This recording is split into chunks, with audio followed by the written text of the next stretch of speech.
അസ്സലാമു അലൈക്കും, നമസ്കാരം. പരിശുദ്ധ റമദാൻ മാസം ആഗതമായി. 18ാമത്തെ അധ്യായം പരിശുദ്ധ ഖുർആനിലെ ഇസ്രാ. വാത്തിദൽ ഖുർബ ഹക്കഹു വൽ മിസ്കീന വബിന സബീലി.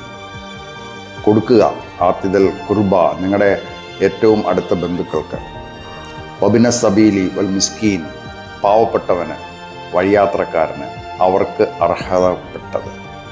വാത്തിദൽ ഖുർബ ഹക്കഹു, അവർക്ക് അർഹതപ്പെട്ടത്.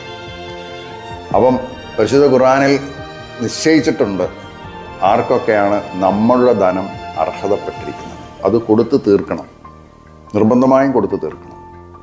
അതൊരു ദാനധർമ്മമല്ല, അതൊരു കമ്പൽസറി ടാക്സ്, നികുതി പോലെ കൊടുക്കേണ്ടതാണ്. പാവപ്പെട്ടവന്, വഴിയാത്രക്കാരന്, ഇത്രയും പറഞ്ഞിട്ടുള്ളൂ.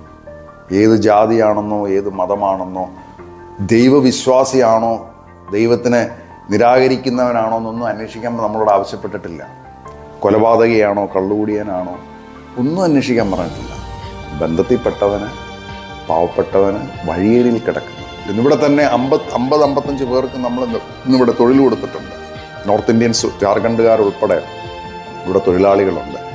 ഇന്ന് 170 പേരെ സംരക്ഷിച്ചുകൊണ്ടിരിക്കുന്നു. 60 ബെഡിൻ്റെ ബിൽഡിംഗ് പണി കഴിയാറായി. കുതിരവട്ടം, തൃശ്ശൂർ മെൻ്റൽ ആശുപത്രികളിൽ ഞങ്ങൾ നേരിട്ട് സന്ദർശിച്ച് ഏതാണ്ട് 80 പേരെ ഷോർട്ട് ലിസ്റ്റ് ചെയ്തിരിക്കുകയാണ്. അടിയന്തരമായി ഒരു 100 ബെഡിൻ്റെ ബിൽഡിംഗ് പണി തുടങ്ങാനുള്ള സംരംഭത്തിലാണ്.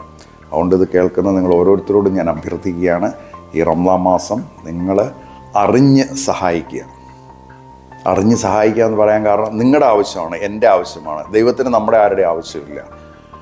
ദൈവത്തിന് എന്തിൻ്റെ ആവശ്യമൊന്നുമില്ല. കുൻ ഫയക്കൂൻ. എന്തെങ്കിലും സാധിക്കണമെന്നുണ്ടെങ്കിൽ ദൈവം കുൻ, ബി ഇ, ഇംഗ്ലീഷിൽ നമ്മൾ ബി എന്ന് പറയും, അല്ലെങ്കിൽ നടക്കട്ടെ, സംഭവിക്കട്ടെ, കുൻ ഫയക്കൂൻ, അത് നടന്നിരിക്കും. അതാണ് ദൈവം. ആ ദൈവത്തിന് നമ്മുടെ ആരുടെ ആവശ്യമില്ല.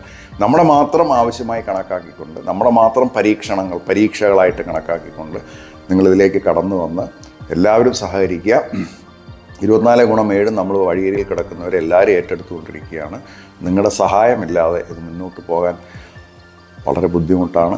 സർവശക്തനായ ദൈവത്തിൻ്റെ സഹായം, സർവശക്തനായ ദൈവം വിചാരിച്ചാൽ എല്ലാം നടക്കുകയുള്ളൂ. പക്ഷേ പരീക്ഷണാടിസ്ഥാനത്തിൽ നമുക്ക് വിട്ടു തന്നിരിക്കുകയാണ്. അതുകൊണ്ട് നമ്മൾ ഓരോരുത്തരും വിചാരിക്കണം.